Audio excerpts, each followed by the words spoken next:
Je te souhaite la bienvenue sur La Cordée Digitale, le podcast qui t'explique tout sur le marketing digital et te donne des méthodes simples, concrètes pour faire décoller ton business. Alors t'es prête pour l'ascension ? Je suis Julie, business coach pour toutes les femmes entrepreneurs qui ont osé partir à l'aventure après 40 ans. Mais alors bravo ! Et qui, comme moi, ne sont pas nées avec un portable dans les mains. Je te propose des accompagnements individuels et sur mesure, totalement adaptés à tes besoins et tes spécificités, pour t'aider à construire un business rentable, bien sûr, et aligné avec tes valeurs et celles de tes clients. Alors j'ai fait déjà 2 premiers épisodes autour de l'entrepreneuriat à plus de 40 ans. Le premier épisode que je t'invite à écouter, c'est celui où je raconte un peu tous les avantages et en quoi on a des tonnes d'atouts pour entreprendre après 40 ans. Deuxième épisode où évidemment, parce que je suis pas naïve, il y a aussi des grands défis à relever. Et on a discuté ensemble en fait de moi ce qui me semblait être les plus grands défis quand on parle d'une situation où on a été salarié, cadre, expert pendant des dizaines ou 20 ans et qu'on se retrouve finalement à redevenir débutant du jour au lendemain, à devoir tout découvrir, à faire avec ses petites paluches. Voilà, donc il y a des grands défis et j'ai terminé cet épisode-là en vous disant qu'il y a un des plus grands défis en fait qui me paraissait être le plus important et qui pesait pour moi très très lourd dans le game, et ben c'est les défis en fait de dépasser ses peurs et dépasser ses croyances limitantes, qui sont pour moi une des clés majeures en fait de la réussite dans l'entrepreneuriat. Alors j'ai voulu lister un peu toutes ces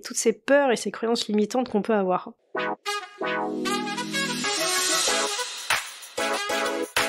Bon, déjà, il y a le fait d'accepter ou d'anticiper le risque de perte de niveau de vie. Ça, je dois dire que moi, c'était la plus grande peur et la plus grande croyance qui m'a bloquée pendant peut-être des mois, voire des années à devenir entrepreneur. Pendant longtemps, je me suis dit, mais je ne peux pas me permettre de baisser mon niveau de salaire, c'est impossible, j'ai de trop grosses charges, il s'avère que je suis seule aussi à m'occuper de mes enfants, donc je n'ai pas une personne à côté de moi en backup en cas de souci. Pendant très longtemps, j'ai placé la barre très haut au niveau du salaire, et quand j'ai commencé à travailler avec ma coach, on est vraiment redescendu dans le très concret. On a arrêté les fantasmes ou les peurs, on s'est dit, ok, concrètement, de combien tu as besoin minimum pour vivre ? Donc là, on reliste en fait toutes les dépenses qu'on fait au quotidien. Qu'est-ce qui est indispensable ? Qu'est-ce qui ne l'est pas ? Quelle est ma marge de sécurité que je veux continuer à avoir parce que je veux avoir ce tapis ? Qu'est-ce qui me sécurise réellement ? Qu'est-ce qui me sécurise aussi émotionnellement ? Une fois que vous détaillez l'ensemble de ces éléments-là, vous arrivez en fait à vous rendre compte qu'il y a certaines dépenses que vous effectuez chaque mois finalement qui sont pas vraiment utiles, qui peuvent même être, je trouve moi, des dépenses de compensation. Parce qu'on n'est pas bien, on a besoin de partir à l'autre bout du monde en vacances parce que c'est les 15 jours, les meilleurs 15 jours de notre année. Parce que on est trop fatigué, on va tout le temps au resto. Parce que on veut compenser certaines choses, on se fait une séance de shopping le samedi à se ruiner quoi. Parce que on est trop fatigué et pas assez dispo, on se fait sans cesse livrer, etc., etc. Si on revoit en fait un certain nombre de ces dépenses, on peut vraiment potentiellement réduire la note. Et puis surtout se poser la question sur chacune des dépenses, est-ce qu'elle m'est vraiment indispensable ? Et est-ce que le coût pour moi de rester salarié dans un job qui ne me plaît plus et dans lequel je ne me projette plus en tant que salarié, est-ce que ce coût-là est plus important ou moins important que le fait d'arrêter certaines dépenses. C'est une question d'équilibre. Une fois que j'ai fait cet exercice qui a été hyper utile, je me suis aperçue que je pouvais réduire un certain nombre de dépenses. On peut même être amené à faire des choix qui peuvent être de se dire la vie parisienne est trop chère, donc je fais le choix de me réoffrir de la liberté en m'éloignant de Paris, en allant en province. On peut prendre ce genre de décision, tout est une question d'équilibre. Mais ça c'est important en fait, plutôt que ça reste dans une nébuleuse hyper abstraite, c'est important de décomposer. Combien réellement vous dépensez, et sur chacun des postes, est-ce que vous avez réellement besoin de ça ? Et que si vous mettez en face l'avantage d'une liberté ou d'une autonomie d'entrepreneuriat, est-ce que vous pouvez décider d'acheter ou d'arrêter de faire cette dépense. Bon, après, c'est avoir conscience concrètement qu'on perd la sécurité. On perd la sécurité du chômage et un certain nombre d'autres éléments. Bon, ça, faut l'avoir en tête, effectivement, c'est un pari qu'on fait. Et là encore, il n'y a pas de compensation. Évidemment, vous pouvez prendre des assurances chômage en tant qu'entrepreneur. Ça coûte excessivement cher et a priori les couvertures sont pas forcément très bonnes. Donc je pense que c'est un vrai risque qu'on doit accepter, mais encore une fois, qu'est-ce qu'on y met en face quoi ? Combien ça me coûte chaque jour, chaque mois de rester dans cette situation qui me bouffe mon énergie et me rend absolument plus heureuse du tout et me pousse tout droit vers le burn-out ou un gros mur et qui chaque mois en fait me fait perdre mon énergie et mon envie d'avancer quoi. vous pouvez aussi estimer que vous n'allez pas perdre votre expertise, votre savoir-faire, etc., ni votre réseau, pendant que vous serez entrepreneur. C'est-à-dire que se passe-t-il si effectivement votre aventure entrepreneuriale échoue, et en quoi ça vous empêcherait de redevenir salarié, enfin si jamais votre entreprise ne fonctionne pas. Rien ne vous empêche de faire ce circuit inverse, il y a certains entrepreneurs qui le font, et je peux vous assurer que ces profils-là sont quand même super positifs et riches parce qu'ils arrivent avec un bagage supplémentaire d'indépendance, de capacité à savoir entreprendre qui est peut-être tout à fait utile et très valorisant dans une entreprise. Une autre peur, en fait, c'était de ne pas pouvoir subvenir aux besoins de mes enfants. Et notamment, tu vois, ils arrivent en études supérieures. Moi, j'ai eu la chance d'avoir des parents qui m'ont offert, en fait, m'ont payé des études qui coûtaient assez cher, sans que je sois amenée à devoir prendre un prêt étudiant, etc. Et donc, effectivement, il y a eu un cas de conscience, quoi. Me dire, mais je prends le risque de pas être en capacité de leur payer ça. Et une fois que je me suis dit ça, qui m'a longtemps quand même bloquée, qui m'a fait peur, etc., avec une petite peur aussi d'échouer, d'être la génération qui n'est pas en capacité d'offrir ça à mes enfants. Et après, je me suis dit, mais en fait, qu'est-ce que je préfère leur offrir à mes enfants, en fait? Leur offrir tout rubis sur ongles, ou leur offrir la vision d'une maman qui n'a pas peur d'entreprendre, qui n'a pas peur de faire des virages à plus de 40 ans, qui leur offre l'image aussi d'une maman qui est peut-être plus épanouie, qui se prend en main, qui prend la direction de sa vie et le manche de sa vie. Je vous dis que ça, c'était un capital qui valait pas de prix, et que ça valait peut-être le coup de prendre le risque de pas être en capacité de leur payer des études supérieures, mais de les aider peut-être à prendre un prêt étudiant. Et voilà, donc tout est une question en fait d'équilibre. Je dis pas que c'est parfait, je dis pas que tout est rose, etc. Mais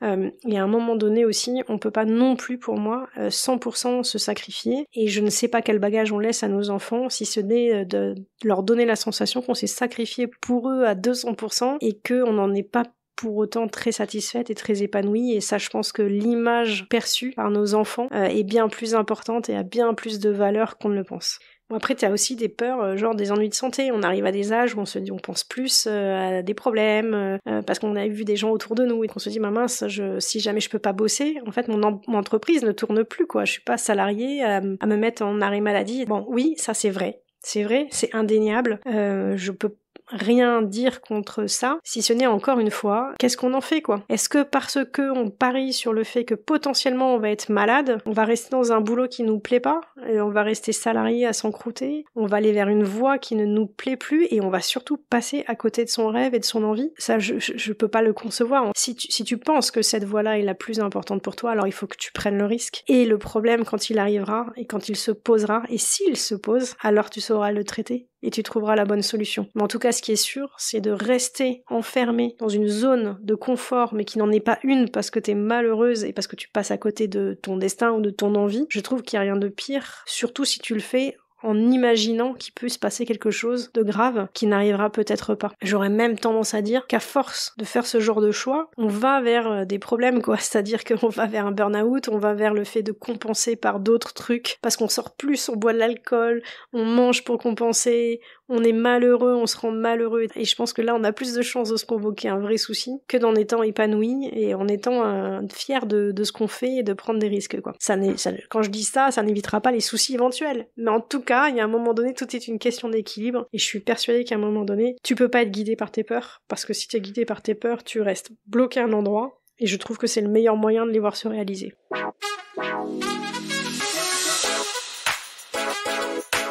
Et puis après, l'autre grosse peur pour moi, c'est la confiance en soi. Parce que parfois, je sais pas si c'est ton cas, moi c'était le cas, c'est que ça faisait plusieurs années que j'étais pas au bon endroit. Et que du coup, on est de moins en moins fiers de ce qu'on fait. Quelque part, on a un peu usé de son travail. On se sent moins utile. On est peut-être même arrivé à un plafond aussi, tu vois, de compétences. Et dans ce contexte, globalement, t'as perdu confiance et t'as aussi perdu ta petite flamme, quoi. T'as plus d'envie. En fait, t'es dans une espèce d'automatisme où la seule chose à laquelle tu penses, c'est sécuriser, essayer de moins te planter possible, satisfaire au mieux les demandes de tes patrons et de tes supérieurs dans une logique en fait vraiment un peu de survie. C'est, je trouve, hyper négatif. Et je t'en parle parce que je pense que c'est vraiment ce que j'ai vécu ces dernières années. Et là, quand tu t'aperçois que tout ce qui drive ta façon d'agir, tes décisions, C'est la peur de te planter, la peur de si tu fais autre chose, il peut t'arriver quelque chose de grave, la peur de manquer d'argent en fait. Putain, mais c'est le pire des trucs qui peut t'arriver parce qu'en fait, tu t'enfermes dans quelque chose de complètement négatif qui ne passe plus du tout de temps à te poser la question de mais finalement c'est quoi qui te donne de l'énergie? C'est quoi qui fait que t'es bonne, quoi, qu'il y ait quelque chose qui te donne de la valeur, que tu peux apporter quelque chose, alors que je dis au monde, c'est un grand mot, mais aux autres, si t'arrêtes de se poser cette question et surtout de te dire mais de quoi j'ai envie? De quoi j'ai envie? J'ai 40 ans, il me reste 60 piges à vivre, mais mon Dieu, mais de quoi j'ai envie pour la suite? Si t'arrêtes de se poser des questions comme ça, mais quelque part, t'es déjà un peu morte pour moi. Je le dis vraiment en toute, j'espère, bienveillance dans ma bouche, mais c'est parce que j'ai vraiment vécu comme ça. Et la seule manière, franchement, de t'en sortir, et moi c'est vraiment ce qui m'a sauvée, je pense, c'est de me faire accompagner. Il y a eu un moment donné dans mon entreprise où ça a été vraiment chaotique, très conflictuel, et je savais qu'il n'y avait pas 10 000 portes de sortie possibles. En gros, soit j'allais faire comme je fais d'habitude, conflit à mort, démission, fuite, mais vraiment un conflit assez fort, qui ne m'a jamais servi au final. Soit j'essaye en fait de ne pas fuir, d'affronter la situation et de l'affronter pour moi. Pour m'en sortir avec les bons ingrédients et les bonnes choses pour moi. Et du coup, j'ai décidé de me faire accompagner par une coach à ce moment-là, en me disant je vais droit vers le burn-out, je vais droit vers la fuite, je vais droit vers la grosse démission. Je prépare le terrain. Et je me souviens quand je suis allée voir ma coach, je lui ai donné 3 objectifs. Je lui ai dit 1, aidez-moi à vivre bien la situation là maintenant pour pas que je pète un câble. 2, aidez-moi en fait, je sais que je vais partir, mais je veux bien vivre la situation avant de partir, donc je veux préparer le terrain de mes manières positives, parce qu'il n'y a rien de pire que cette période de transition où t'as déjà un pied dehors. Il faut que tu restes motivé parce que t'as quand même des sacrées responsabilités, il faut que t'avances. Comment bien vivre cette situation de détachement et en même temps t'es toujours dedans, c'est très dur. Et 3e, c'était préparer le terrain pour la suite, c'est qu'est-ce que je fais demain? Ça aussi, grande question. Donc ça a été vraiment une de mes meilleures décisions, de me faire accompagner, parce que en fait pour moi j'assimile ça un peu comme si j'avais été un vieux champ, tu vois, pas labouré depuis des années. Je sens qu'il y a des gens qui vont se moquer de moi quand ils vont entendre cette expression, mais bref. Mais en gros c'est comme si on m'avait labouré. Non, ça va pas du tout cet exemple. Bon bref, tu comprends, en gros c'est on a réaéré la terre, et on sait très bien qu'en réaérant la terre, en remettant du terreau, c'est-à-dire que tu remets des ingrédients auxquels tu n'avais plus pensé depuis des années. Exemple, mais qu'est-ce que t'aimes bien faire? Qu'est-ce que les gens reconnaissent de toi comme valeur? Qu'est-ce qui te différencie des autres? Ça, c'est le terreau. Tu commences à renourrir ta terre, tu commences à l'aérer, et ben là, je t'assure que tu peux être sûr que dans les mois ou les semaines qui suivent, tu as des petites pousses qui commencent à grandir avec des nouvelles idées qui germent. Et moi, c'est comme ça qu'en fait, j'ai réussi à passer un virage, et c'est comme ça qu'est née l'idée de mon premier podcast, Découvre, ose et deviens, sur la découverte des métiers. Rien à voir avec mon business, mais tout d'un coup, j'ai eu l'occasion, d'aller voir des gens qui sont hyper inspirants parce que passionnés par leur métier. Oh, mince, c'est possible. Il y a des gens qui adorent leur métier. Il y a même des gens, ça fait 20 ans qu'ils bossent dedans, ils adorent toujours. Mais comment ils font ces extraterrestres? Voilà, ça c'était génial. Et puis deuxièmement, un effet induit auquel je n'avais pas du tout pensé. Mais enfin, Julie, t'as lancé un podcast, t'avais jamais fait ça de ta vie. Jamais. Tu l'as médiatisé sur ton réseau LinkedIn, qui n'a rien à voir avec la choucroute. À aucun moment tu t'es dit mais qu'est-ce qu'ils vont penser de moi? Attends, je faisais du marketing, tout d'un coup je lance un podcast sur la découverte des métiers, mais ils vont penser que je suis complètement paumée, mais qu'est-ce que je fais de ma vie? C'est trop bizarre. Mais à aucun moment je me suis posé ces questions-là. Est-ce que j'étais légitime? Est-ce que j'allais me planter? J'y suis allée, et tu sais pourquoi? J'y suis allée parce qu'en fait j'avais envie. Pour une fois, il y a l'envie à tout balayer, quoi, à réaligner toutes les planètes. C'était comme si j'avais atteint une évidence. Et ça, aujourd'hui, ça me sert vachement. Parce que quand je bloque dans le développement de mon business, et que je me dis, mais est-ce que je fais bien? Est-ce que je suis légitime, etc. D'un coup, je me retourne, je me dis, mais Julie, est-ce que tu t'étais posé toutes ces questions en lançant le podcast Découvre, ose et deviens? Mais t'avais jamais fait ça de ta life, et tu t'es posé à aucun moment la question de la légitimité. Pourquoi tu t'en poses aujourd'hui, alors que t'as 25 ans d'expertise derrière toi? Ça me sert énormément. Ça, c'est le cadeau que je me suis offert. Donc, essaye de réfléchir, toi. Tu vois, si t'as quelque chose comme ça, tu vois, ce petit cadeau pépite, où tout d'un coup, t'as réussi, t'as osé, t'es sorti de ta zone de confort, et t'étais bien. Tout semblait aligné, tu t'es pas posé autant de questions, t'avais pas de doute sur ce que tu étais, ce que tu valais. Essaye de te poser cette question-là, je t'assure que c'est un très très beau cadeau. Et si tu l'as pas encore fait, ce petit saut, bah fais-le. Essaye de trouver un truc qui va t'inspirer, qui va à un moment donné, tu vois, te donner la force, et ne te mets pas la pression. Tu vois, à un moment donné, je me suis posé la question sur le podcast, tiens, j'en fais un modèle économique. Puis j'ai commencé à réfléchir à ça. Et en fait, plus j'essayais d'en faire un modèle économique, plus je me remettais la pression. Et plus tout d'un coup, il y avait mes peurs qui revenaient.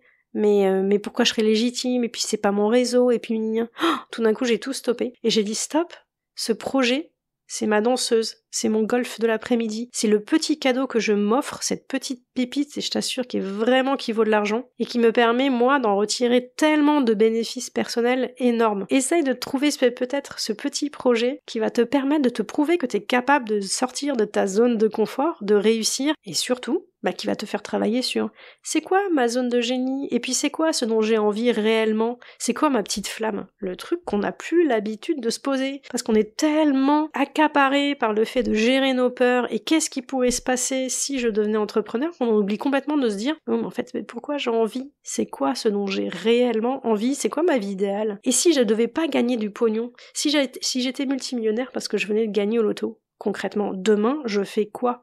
Une fois que j'ai acheté mes apparts, j'ai fait le tour du monde 15 fois, que je me suis acheté une bague, enfin bref. Une fois que t'as fait tous tes petits délires là, mais il te reste encore 200 millions, donc t'as plus besoin de travailler. Tu fais quoi exactement? Ça, c'est une question géniale pour t'aider à aller trouver cette petite flamme, cette envie. Quelles sont les activités que tu fais où quand tu te mets dedans, tu ne vois pas le temps passer et que une fois que t'as terminé cette activité, t'as plus d'énergie que quand t'as démarré l'activité. Voilà, ça pose-toi ce genre de questions et je t'assure que c'est génial pour retrouver vraiment la confiance en soi. Parce que la confiance en soi, elle vient surtout de cette zone de génie et cette envie. Si t'as l'envie, si t'as la flamme, j'ai l'impression que la confiance en soi, elle arrive derrière parce qu'en fait, tu te poses même pas la question. T'en as tellement envie que ça balaye toutes tes peurs et toutes tes croyances limitantes.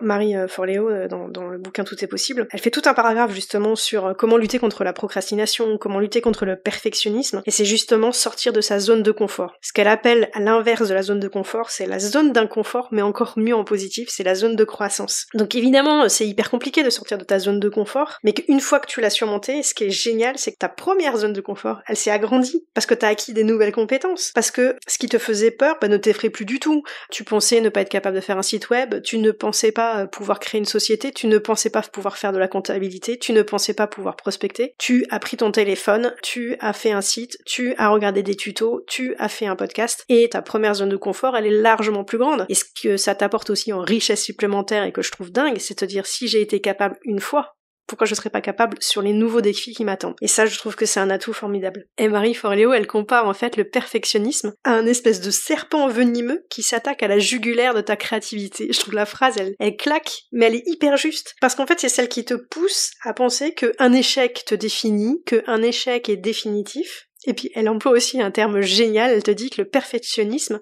c'est ce qui te pousse à ce qu'elle appelle la Compare-Schlager. En gros, t'es tout le temps en train de te comparer aux autres, et particulièrement à ceux qui développent leur business depuis déjà 4 ans et qui sont passés par tous les virages que tu es en train de prendre. Et ça, tu le sais pas, parce que aujourd'hui, ce que tu vois, c'est leur succès. Et ça, je trouve ça super intéressant. Et elle résume tout en une phrase que je trouve vraiment importante, c'est viser la progression et pas la perfection. Ça, je trouve ça top. Et ce qu'elle explique aussi, c'est que parfois on a peur, en baissant notre niveau de perfectionnisme, de baisser aussi notre ambition et notre exigence. Et elle dit, c'est tout le contraire. La seule chose, en fait, que ça t'apporte d'arrêter d'être perfectionniste, c'est que t'es plus lucide. T'es plus lucide, en fait, sur l'écart entre ton ambition et tes aptitudes. Ce qui fait que, du coup, t'es plus au clair sur ce que tu dois améliorer, quoi. Sur les zones d'inconfort que tu vas devoir explorer pour atteindre ton objectif. Et elle nous donne une astuce pour être dans cet état d'esprit perpétuel. C'est un état d'esprit en mouvement et non un état d'esprit fixe. Et elle dit un exercice qui est hyper simple pour être dans cet état d'esprit en mouvement versus un état d'esprit fixe, c'est quand tu t'entends dire une phrase de type « je suis pas doué en management », je ne comprends pas le digital, je ne sais pas intéresser mes clients, tu rajoutes juste dans chacune de ces phrases un « encore ». Et c'est miraculeux, parce que ta phrase elle devient « je suis pas encore doué en management ».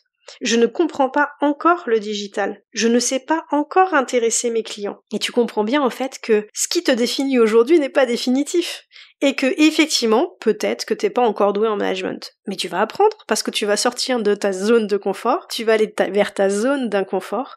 Et que peut-être dans X mois, dans X années, tu te retourneras et tu te diras « Ah, je n'étais pas encore doué en management, mais maintenant j'ai appris et je sais faire. » Génial, non? Avec des phrases qui me paraissent être super importantes à se noter en énorme, à se l'afficher devant soi. C'est viser la progression et pas la perfection. Mais qu'est-ce que c'est super intéressant. Tout bête à lire, mais tellement vrai et tellement riche.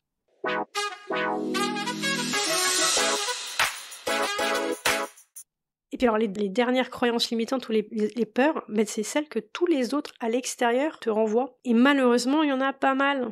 Pourquoi ? Parce qu'en fait, jusqu'à maintenant, dans ton cercle d'anciens salariés, ton cercle autour de toi, ben, il vit la même chose en général que toi. Ce sont des salariés, c'est ta famille, etc. Et donc parfois, il arrive quand même que ces gens-là, ils connaissent pas du tout le monde de l'entrepreneuriat. Et donc, ils vont avoir les mêmes peurs que toi, multipliées par 15 quand il s'agit de tes parents ou ta famille. Là, il faut prendre conscience qu'en fait, eux-mêmes, ils sont drivés par la peur. Et qu'ils ont un réflexe bienveillant, quoi. Mais pour autant, parfois, c'est un peu toxique. Et du coup, le premier conseil que je peux te donner, c'est de t'en détacher. C'est-à-dire que peut-être qu'à certaines phases, il faudra peut-être que tu en parles moins, qu'il faudra pas que tu sollicites leur avis, parce que forcément, ils vont arriver avec des avis négatifs. Et qu'à des moments, à certaines phases, tu auras besoin d'énergie positive. Donc, peut-être qu'il va falloir que tu t'entoures d'autres personnes qui ont vécu les mêmes expériences que toi, qui sont dans la dynamique de l'entrepreneuriat, parce qu'ils ont réussi, parce qu'ils l'ont vécu. Et donc peut-être qu'à un moment donné, il faudra que tu apprennes aussi à t'entourer d'autres gens qui vont te permettre de véhiculer, de te driver de l'énergie positive. Et puis pour les autres qui comptent beaucoup pour toi, et ben peut-être moins parler des éléments business et surtout moins attendre leur avis positif.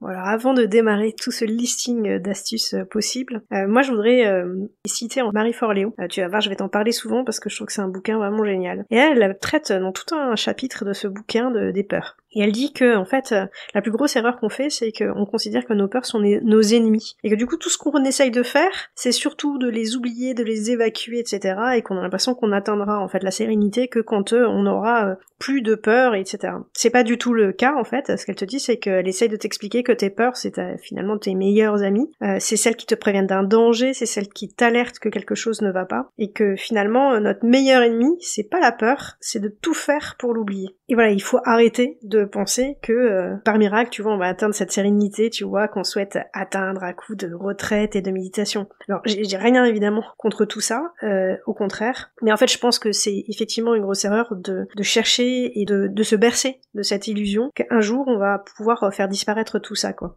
D'ailleurs, c'est un sujet qui m'interpelle beaucoup parce que je me dis que dans cette mouvance, tu vois, de la recherche du bonheur perpétuel, moi je me dis qu'il y a quand même pas mal de dangers justement derrière tout ça, que ce diktat peut parfois bien compliquer notre vie parce qu'on a l'impression qu'une vie parfaite, c'est celle où on n'aura plus de doute, où on n'aura plus de peur, on n'aura plus de crainte. Et je pense qu'en fait c'est un peu oublié que tout ça, ce sont les ingrédients qui font partie prenante de la vie et que particulièrement dans une vie d'entrepreneur, tu ne pourras jamais éviter les doutes, tu ne pourras jamais éviter les peurs et que c'est chercher à viser un monde parfait où tout ça n'existe plus, c'est peut-être une des premières erreurs qu'on peut faire. Et je trouve que quand tu regardes beaucoup les réseaux sociaux notamment, tu peux être amené à penser que certaines personnes l'ont atteint. Bref, ce diktat du bonheur, ce diktat de la sérénité parfois m'interpelle. Et je voudrais bien d'ailleurs en faire un sujet d'épisode, mais là pour ça j'ai besoin de mûrir ma réflexion, donc ça sera pas tout de suite. Bon, ce qu'elle dit, surtout, le seul antidote de la peur, c'est pas d'essayer de l'oublier, c'est pas d'essayer de la mettre de côté, etc., etc.,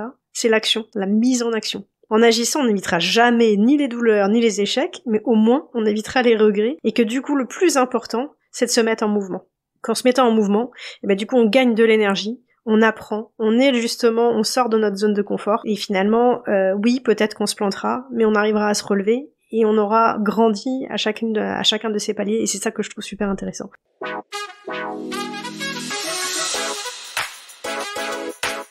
Voilà pour toutes les peurs. Bon, en résumé, c'est quoi les conseils pour gérer cette transition de l'expertise, le salariat pendant 25 ans au monde de l'entrepreneur? Bon, déjà le premier truc, s'il te plaît, travaille sur toi. Faut avoir vraiment une vision réaliste de soi pour, tu vois, que t'évites les à-coups émotionnels, mais c'est vrai, je suis trop nulle, j'aurais jamais dû, mais comment j'ai pu y croire que... Vraiment, c'est nécessaire pour moi, dans le travail de l'entrepreneuriat, il faut vraiment pas négliger ce point. C'est si tu l'as pas fait avant, c'est faire un gros travail d'introspection pour trouver ta vision, trouver tes convictions qui te permettront de pouvoir dépasser toutes tes peurs et tous tes challenges et tous les remarques aussi d'autrui. Et puis aussi pour dépasser ta vision à court terme, avoir un cap pour tenir bon à long terme. Et que du coup, s'il y a des montagnes russes, ok, c'est pas grave parce que tu sais que toi tu vas vers ça, quoi, vers cet endroit-là. Et si t'as des fondations pour moi solides, qui sont des fondations personnelles, plus la quille en gros de ton voilier, elle sera profonde. Et du coup, beaucoup mieux tu résisteras, tu vois, aux grosses vagues et tempêtes. Pour ça, il te suffira de réduire un peu la voilure, d'adapter le cap, mais tu pourras continuer sans dessaler et sans retourner ton bateau.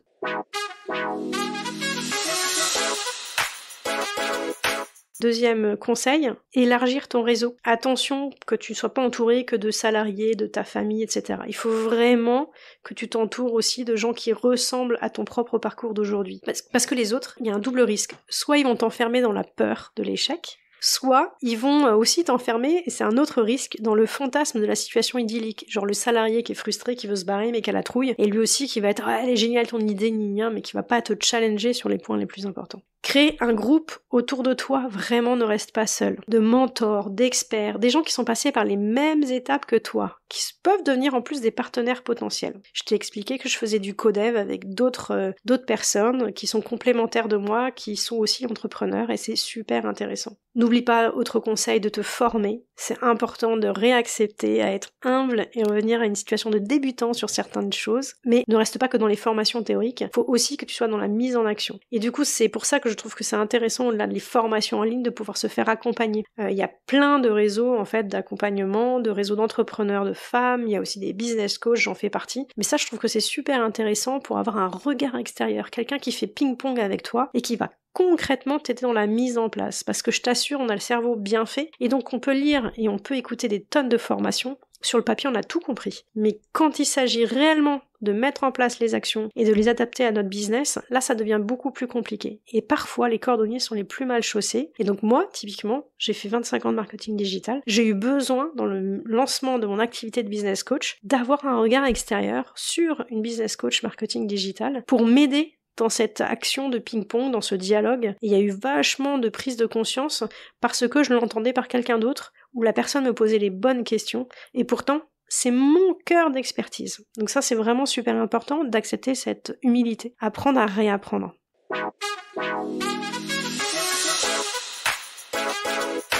Et puis après, retrousse-toi les manches. Parce qu'il faut rentrer très très vite dans l'arène. Arrête de fantasmer, d'intellectualiser le truc, d'imaginer le truc le plus parfait. Voilà, tous les entrepreneurs que j'ai vus qui ont réussi à côté de moi, que j'ai observé, c'est ceux qui se lancent dans le bain, mais je trouve ça hallucinant. Ils savent pas, ils y vont, ils se plantent, hop, ils adaptent, ils s'améliorent, tac tac tac, et ils y vont. Ils contactent les bonnes personnes, ils ont pas peur de se planter, ils ont pas peur d'essuyer des échecs et des refus. Et puis, si tu veux pas te lancer tout de suite dans le grand bain, si t'as encore peur de quitter ton salariat, peut-être envisage de mener un projet personnel qui peut devenir un projet pro plus tard, en format de side project, c'est-à-dire un projet personnel que tu mènes en plus de ton activité de salarié. Et ça, je trouve que c'est une façon géniale de tester ton envie d'entreprendre, de tester ton idée business avant de lancer la rampe. Là-dessus, sur le side project, je trouve ça tellement génial que je vais en faire un épisode spécifique où je t'expliquerai à quoi ça correspond et comment tu peux le faire. Et puis aussi, je vais inviter une entrepreneur qui a lancé,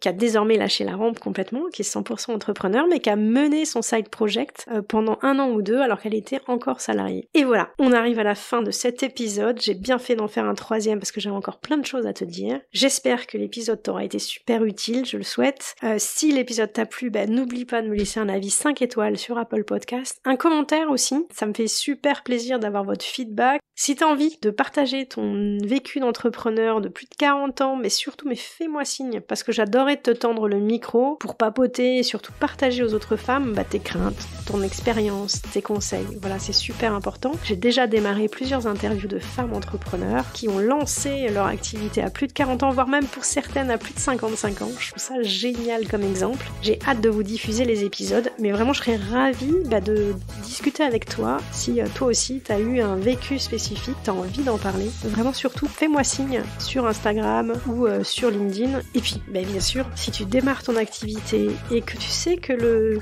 digital est indispensable, mais tu bloque, t'es complètement bloqué sur la description de ton offre, sur la construction de ton tarif, sur la définition de ta cible, sur comment te rendre visible sur internet et Dieu sait quel autre défi business t'attendent, et bien moi je te propose qu'on en discute de vive voix lors d'un appel découverte qui est totalement gratuit et sans engagement. On papote de ta problématique, on apprend à se connaître et on voit si on a envie de faire un petit bout de chemin ensemble, un grand bout de chemin ensemble, pas de souci. Je serai ton Sherpa digital avec grand plaisir.